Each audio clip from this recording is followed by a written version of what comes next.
Hello and happy holiday season. Welcome to episode number 592 of Smart Podcast Trashy Books. I'm Sarah Wendell, and my guests this week are all of you. It is time for our holiday wishes, book recommendations, and actually dreadful jokes with listeners and reviewers as my guests. Every year, I invite the review team from Smart Bitches and the members of the podcast Patreon to connect with me for a very brief interview.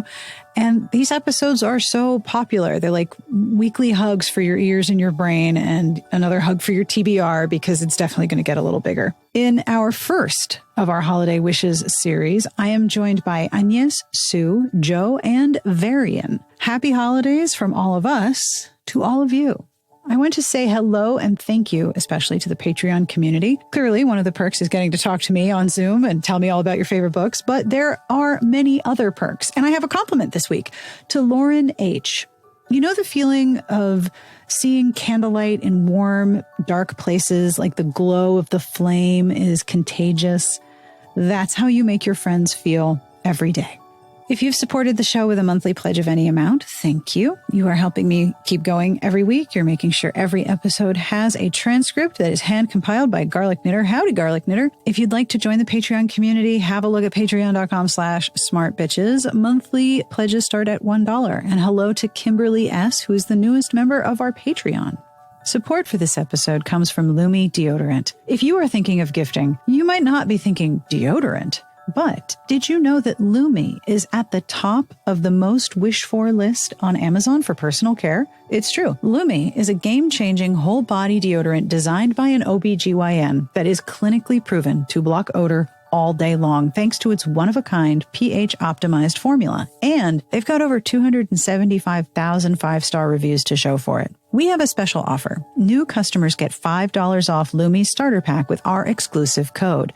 And for a limited time, returning customers can get $5 off their next purchase of $30 or more, too. Use code SARAH30 at lumideodorant.com. That's LUMEDEODORANT.com. Yeah, and deodorant is a word I have to spell more than once, too. I've been doing a lot of research for beauty products, for our gift guides, and for gifting, and the online love for Lumi is really something. People who are stressed about body odor love Lumi because they know it works.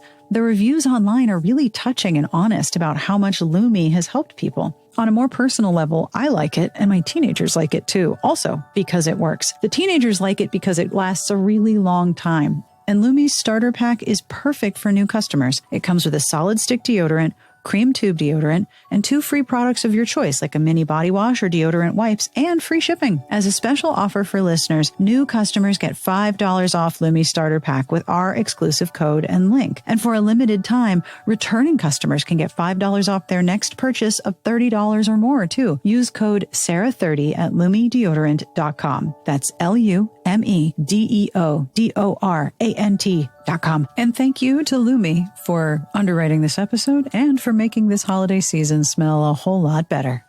I love doing these episodes, and I know from the stats that I have that they are very popular, so I hope you are as excited as I am to start our Holiday Wishes series. Please introduce yourself and tell the people who will be listening who you are and where you are in the world. If you don't have to be as inspecific as you want. Hi everyone, I'm Agnès. I'm one of the many listeners of the show and one of the Patreon supporters. I live in Dordrecht, the Netherlands. That's about it. All right. So what is a book that you really enjoyed this year? That's possibly even easier than my name this year. Right? I realized that in January I took a trip to a tiny little film festival up north in the country. And I bought Nettle and Bone by T. Kingfisher. It's sort of in the run up to that. And I started reading it. It's a 4-hour trip by train, and then it's another hour by boat to the island. And I just sat there sort of with my nose sort of buried in that book. And that was in January. And then in May, I read the same book all over again. And then in October, I read the same book all over again. So Nettle and Bone, absolutely. Book of the year for me. And then I thought, I think I read some other of her books, of Kingfisher's books, and I'm on track to read about 80 books this year, but which is not bad. That was Nettle and Bone, The Clockwork Boys, The Wonder Engine, Paladin's Grace, Paladin's Strength, Paladin's Hope, The Wizard's Guide to Defensive Baking, which is absolutely as much fun as it sounds like, and What Moved the Dead, which was slightly scarier than I like. Which means that she's sort of, if you don't count the rereads, she's 10% of my reading this year. Part 4 of the Paladin series is coming out next week, so yeah. Well, I mean, I'm sure someone's going to listen to this and be like, "Oh my God, yes! Oh my God, they're so good." It is delightful watching people in different parts of the internet discover Kingfisher's books. It's so fun. It's amazing, and yeah. And I just checked her Tumblr the other day, and she's not having the best year health-wise. No, she's not. I'm so glad something else is going right for her. Yes, I completely agree. So what wishes do you have for everyone listening? I hope you have lots of good company, or at least as much as you want, and something nice to eat. I love that. That's perfect. Good people and good food, right? Yeah. Okay. Yes. Now this is the hard part. Did you bring a joke? I stole one from the internet. Those are the best kind. It's wait, I have this entire tag on my Tumblr that goes badum tish. And tish. So this is a screenshot of a Twitter joke by Mariana Z or Z. I never know which one you guys have. We use the Z, but it's fine. Where do bad rainbows go? Where do bad rainbows go? I don't know. To prison. It's a light sentence, but it gives them time to reflect. No! Oh, it's got 3 punchlines. Oh, that's wow. I have to say, being on the receiving end of the jokes is quite an experience. Now I know how all of you feel when I come up with a real corker. Wow. Every week on Friday morning, at some point, I'll be walking around the house, sort of doing Friday things, and some point I'll go, no, and my cat will be, are you okay? Wow. Okay. Maybe I shouldn't have put myself on the receiving end. This is going to be brutal.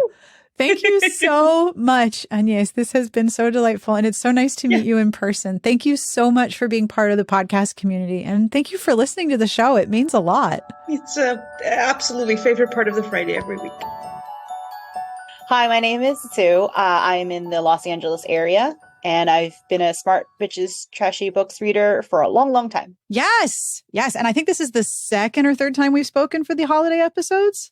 I think it's the second, yeah. Yay! All right. So you know how this works. Tell me about a book that you really, really enjoyed this year. So I pulled up my reading list because I was like, I haven't read very much. And then I was like, oh no, 37 books. That's pretty good. That's fabulous. Hell yeah. But I had like forgotten half of them. So I was like, oh, I did read those. So I would say this year, I really started the year hard, with Katie Roberts. Oh, a lot of the Dark Olympus.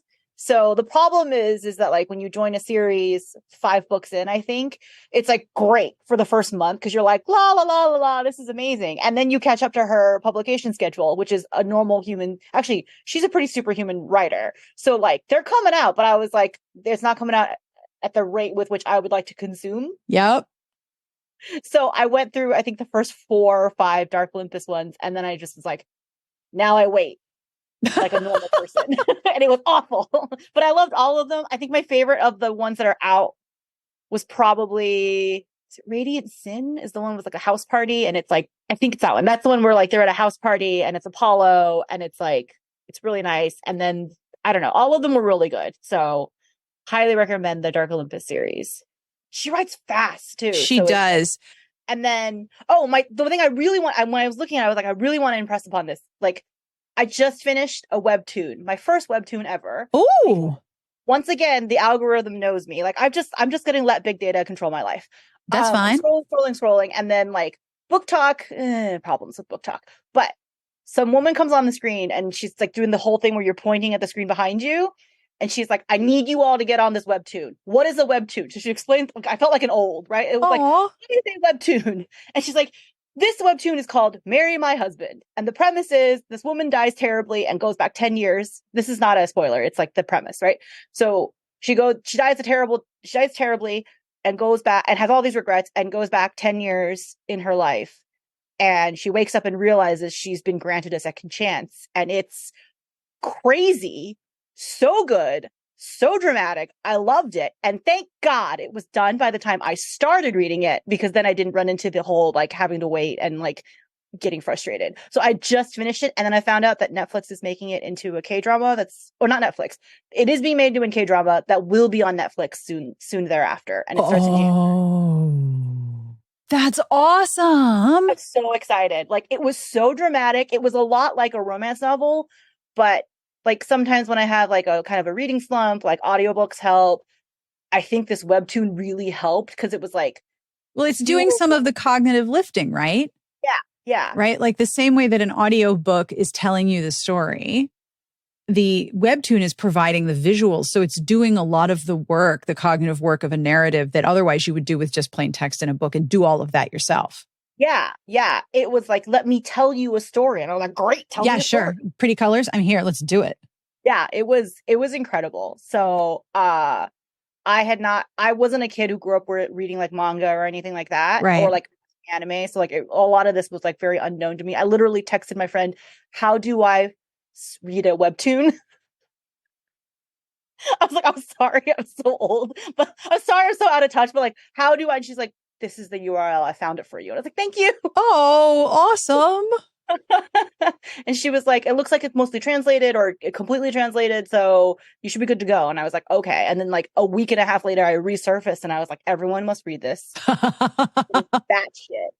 It is batshit and it's so good. And the twist was so good, I had to put my phone down and take a lap around the room. No. It was very good. Oh, wow. And of course, this is the type of thing where you start reading and you can't stop, right? Yeah. Like Thanksgiving, like turkey in the oven. I was like leaned up against the oven and I was like, just one more chapter. I have been known to schedule things for dinner when I am reading a book where I can read with one hand and just stir with the other. Like if all I have to do is stir or put something in the oven or whatever, I have been known to reserve recipes for when I am reading and I just want to stir something. Yeah. You're like, well, for dinner, I ate this book. Yeah. So what holiday wishes do you have for the people who are listening? So last year, I remember, because I wished everyone like a cozy holiday, as much or as little as you wanted. Yeah. I think this year, similar, but also I feel like we're learning that the world is on fire and always on fire, right? It's just a new, different fire, right? Yep. So like different fire every day. Fire every day. And I think partly is because we know about them. And the information is available now. And then you have to sift through it and figure out whether or not it's computer generated or not. Yep. So there's just so much cognitive effort in existing. Yep. Which sounds so crazy, but like to exist is very cognitively tiring. Yes. I think my new hope for myself and for others is like taking it easy and giving yourself the ability to go for the long run. The long haul is if you're lucky, is a really long haul. And that's the goal, right? Is to age and to get older and to look older, because like that's a privilege, right? Yes. But so the privilege of having a long, long existence is understanding that you can't burn fast and burn out. Yeah. So that's my goal for the holidays, that like you actually get to do some holiday stuff, knowing that the world's on fire. But listen, the world's going to continue to be on fire. So like you have to like balance them and navigate sort of yourself and your place in the world at the same time. So I don't know if it's hopeful so much as like it's a recognition that it's difficult. Yeah. And a recognition that you can have lots of things. You can have joy in this little pocket. You can be outraged about other things. You can be working toward bigger goals, but you can also be like, you know what? Time out. I'm just going to go stare at some twinkle lights for like 20 minutes. Yep. And it's okay if you do that. Yeah. Yeah. All right. Do you have a bad joke? Did you bring one? Oh, yeah. Oh, this is the best part. This is the best part of these because everyone gets to turn the bad jokes back on me like over and over and over. No, I take your jokes because I love them. So the one that I loved is not seasonal, was from a while ago. And for whatever reason, I always tell myself I want to remember all of them. But this is the only one that I have remembered without ever having to look it up again, this was yours. It was, what is a baby owl that just got out of the bath?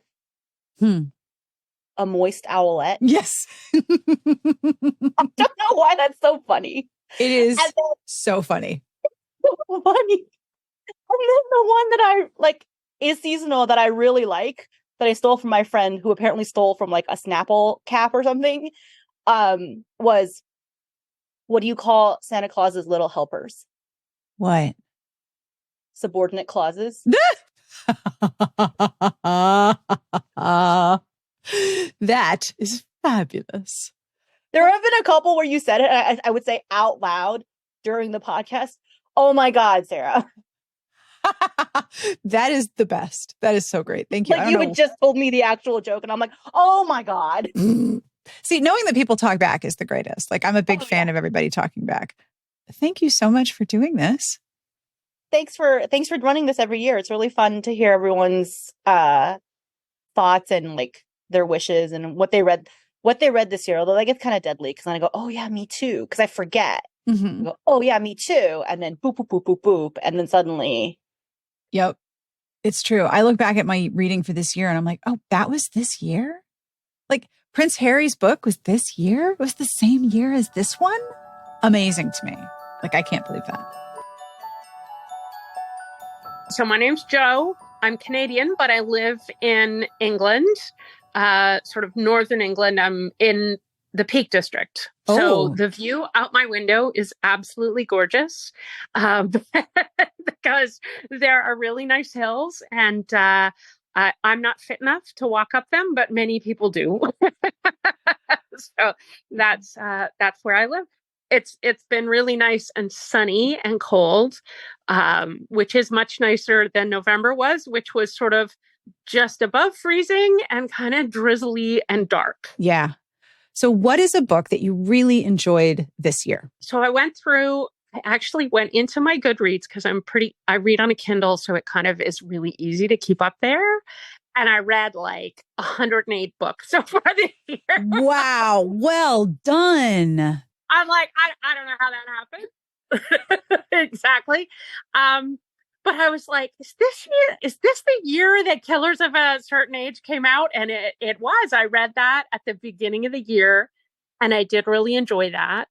And then the other thing I really noticed about my reading this year, and I went and looked and checked against last year, is that I read a lot more mysteries this year. I didn't read any last year.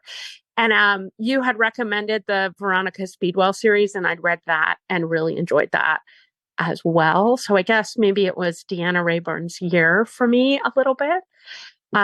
So yeah, I really enjoyed those. And I always enjoy anything Alexis Hall puts out. And he seems to have done 3 this year. So that's awesome. I also reread the entire Veronica Speedwell series on audio. One after the other. Like that was exactly my series for the year too. We did chat about that. Yeah. And that was one of the other things I did this year that I haven't really done before. I've never really been much of a rereader. And this year I did do some rereading, especially if like a new book in a series came out. I sometimes just read the whole series before I read the new one. And I also did a bunch of like binging series. Like I found a series that was already most of the way in and binged a few series. So that I kind of really enjoyed some of that sometimes this year. It's really fun to get started on a series and think, wow, I know exactly what I'm doing for the next few weeks then. Ha ha. Choices made. I don't need to think too hard. I know exactly what book I'll be reading next. Yes, exactly. So what holiday wishes do you have for everyone listening? So I was thinking about this, and my typical thing I work with academics. I'm like a coach for academics, and almost everybody that works in education by this time of year is exhausted. Yes. So my normal holiday wish, which I think I will stick with, is to wish people rest and joy. And then I was just thinking, the dystopia situation that we have been experiencing now for several years has not been easing up and seems to be getting a bit worse this year. Yeah. And I felt like, well, maybe people would find rest and joy maybe like well, that's impossible, or that would be indulgent given everything. Yep. And I still wish you rest and joy. And I think I hope people feel or find some way to indulge in some rest and some sort of tiny form of joy, whatever kind of joy they can find, even if all those things happen to be small and not enough. Yeah. Because of all the awful. So that's my wish. That is a lovely wish. When I was looking back at this year's, my reading of this year, I was shocked that the first book I read this year was Rest is Resistance by Tricia Hersey. And I looked at that and I thought, okay, first of all, I need to reread it because I don't remember any of what I read because I know it made an impact on me. But also, that was a year ago. That was it. That feels like 5 years ago. But it's never a bad message to be like, no, you need to rest. You can't do all the things if you don't rest. And I did buy that, but I haven't read it. So that might be a thing I should do over the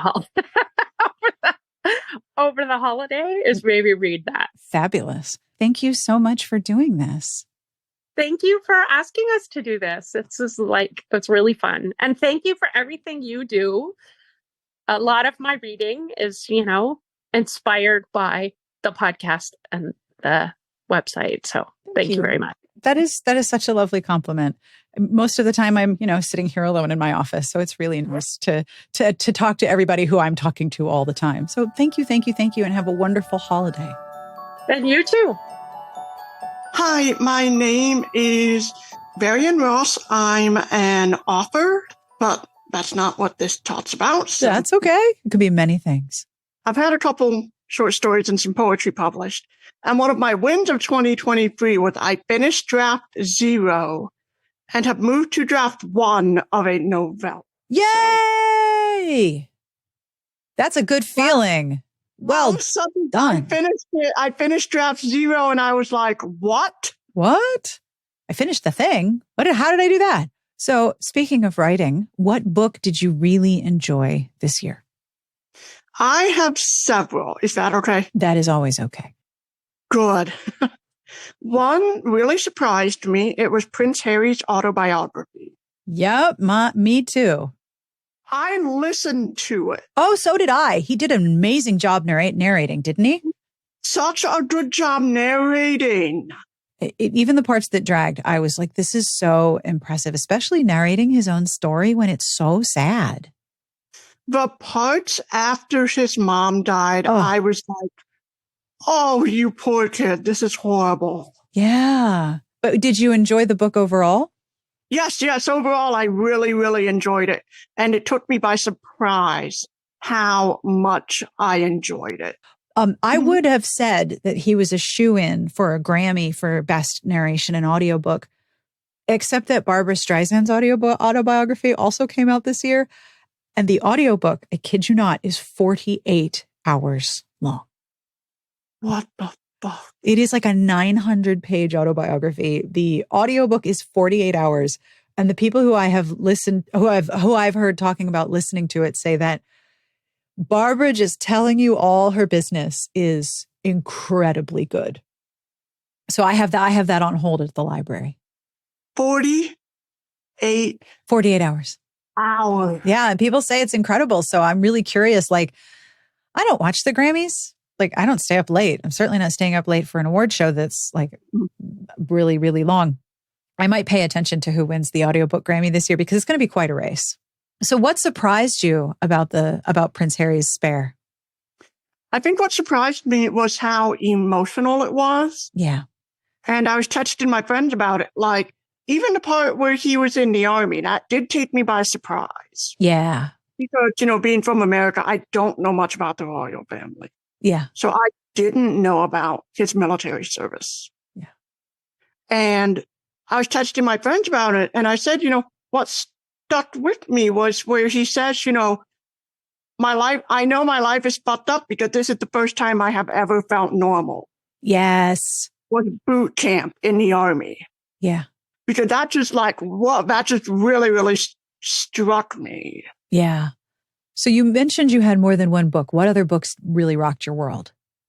Killers of a Certain Age. Yes, you are not the first person to mention that book this year. That book rocked, didn't it? It was the first I had ever read Deanna Rayborn. I hadn't read any of the mysteries. I'd gotten it, on sale from one of the books on sale post. I just hadn't read it yet. And, then my sight changed and I really shifted my ability to read text. I still can, but I can't sit down and read a book for, several hours at a time. Mm-hmm. So I listen to a lot more books. And I've discovered that I like being able to go back and forth between the audio and the text. Oh, that's interesting.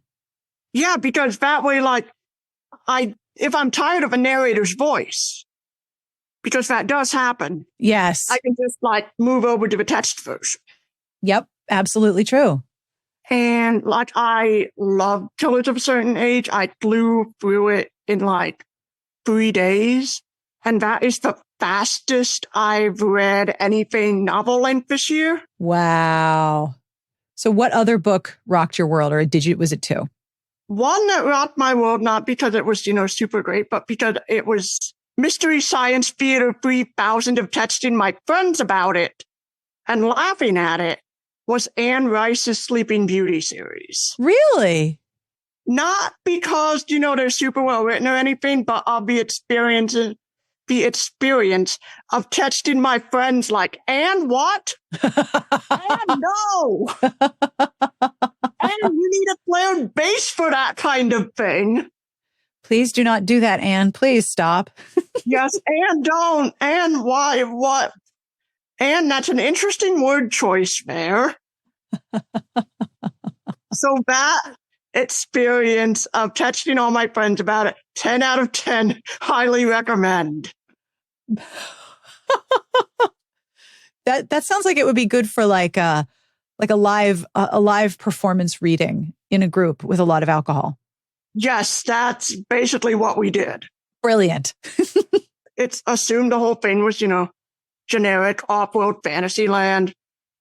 And then it's dropped in book 3 that, oh no, this takes place in Europe. And I just ripped the rug out from under my reading experience. And I sat there trying to figure out where exactly is this happening. Right. And my friends and I figured out maybe somewhere in Spain. Because that's the only place we could think of that's warm enough that everyone can be running around naked 24/7. Where is this happening? What is happening? Where am I? Yes, exactly. So are there any other books you wanted to mention, or would you like to move on to holiday wishes for everyone listening? What I'm currently listening to, actually, Lovecraft Country. Oh, interesting. Matt Ruff. In part because, the audiobook. The narrator has such a good voice. That is excellent. A good voice really makes a difference, right? Yes, a good voice to the point I looked up who the narrator was in my library app. And I went through and I marked other books he narrates. Wow. Read this. It is not a novel as it's one long narration. It's closer to a collection of linked short stories. Mm-hmm. Because I got to the 30% mark where the first story ended, and I was very confused. Wait, but it's not over. But it's over. But it's not over. 30%, but this part's over. Where are you going with this? Right. And then I realized, it's a collection of linked short stories where everyone has their own experiences with this particular terrible family. Ah. And the narrator is Kevin Kennerly? Mm-hmm. Oh, wow. They've done so many things. So what are your holiday wishes for everyone listening? My holiday wishes for everyone, probably that you get to take naps. Yes. Because, naps are important. And just that you are able to get a break when you need it, and that you get the support in the form that you need and not the support that other people think you need. That's a very important distinction, isn't it? Yeah. And, I say that as I'm blind, and you have no idea, sighted people. There are things I need help with, yeah, but also, like, there's stuff I can totally do on my own, and people who can see are like, let me help you with this. And I'm like, I've got it. Which, another favorite book, The Arrangement by Mary Baylog. Oh, really? Can't believe I forgot that one.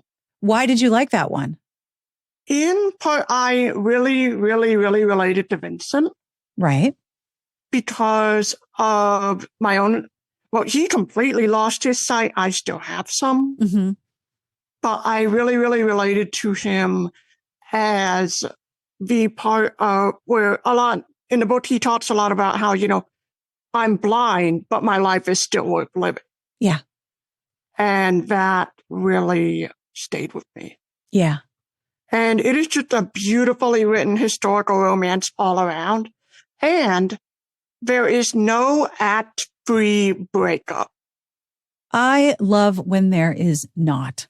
I was going to say, I don't know if that's a Mary Baylog thing, but I've read 2 of her books so far, and they have not had act-free breakups.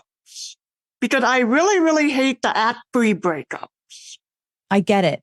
It's like when you read and you kind of sense that it's coming, you start to mentally brace yourself for something that's really painful, and you don't want to have to process that so late in the game. Yeah, I completely get it.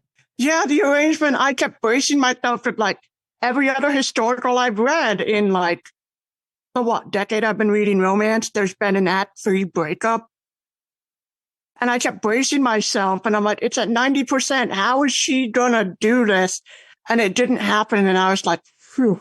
Such a relief. Yes. So do you have a bad joke? I do have a bad joke. Oh, yes.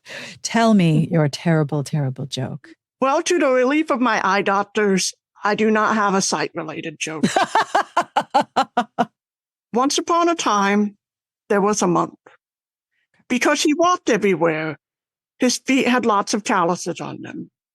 Because he ate the food that was given to him, and it was summertime, the food had many herbs and many spices, particularly onion and garlic. That made his breath smell pretty terrible. But because of all this, and because of his vows of poverty, his health was not very good. And so all of this combined, he became a supercalifragilisticexpialitosis by halitosis.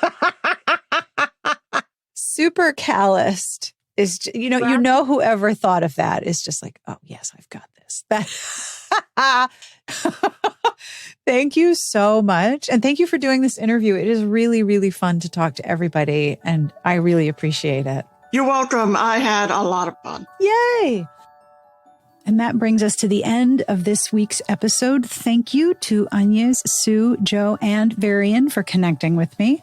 Next week, we will have part 2 of our Romantic Times Rewind exploration of the ads and features of the July 2004 issue. The ads are incredible. And then on the 22nd, the 29th, and the 5th, we will have holiday wishes from so many people around the world. I am so excited to do all of these. I also want to thank you for the reviews. I had mentioned in a previous episode that I had reviews on Apple and then they disappeared and I didn't know where they went. And y'all, wow, y'all really came through for me. Thank you. Josie Lynn, y'all, wrote, "You would be amazed the crap I've learned from this podcast." Huge backlog if you need something to binge on a car trip. Now, there are 592 episodes now. So I'm guessing that if you're driving and you're listening to the whole backlog, you're going to the moon, which is probably a very nice drive. Certainly it's going to be quiet. I also end with a bad joke. Even though you heard so many, I'm going to say one more because I am terrible. This joke comes from Malara from our podcast Patreon Discord, which is another reason to join the Patreon. Did you hear about the hiking trail where you will always, always meet a guy named Nicholas? It's true. There's a hiking trail where you will always, always see this guy named Nicholas. It's a See Nick trail. I told that to the family and I got a, so it's really bad. On behalf of everyone here, literally everyone listening, we wish you the very best of reading and a happy holiday season. Be warm and be safe, and we'll see you back here next week. Smart Podcast Trashy Books is part of the Frolic Podcast Network. You can find outstanding podcasts to subscribe to at frolic.media/podcasts. See you, Nick.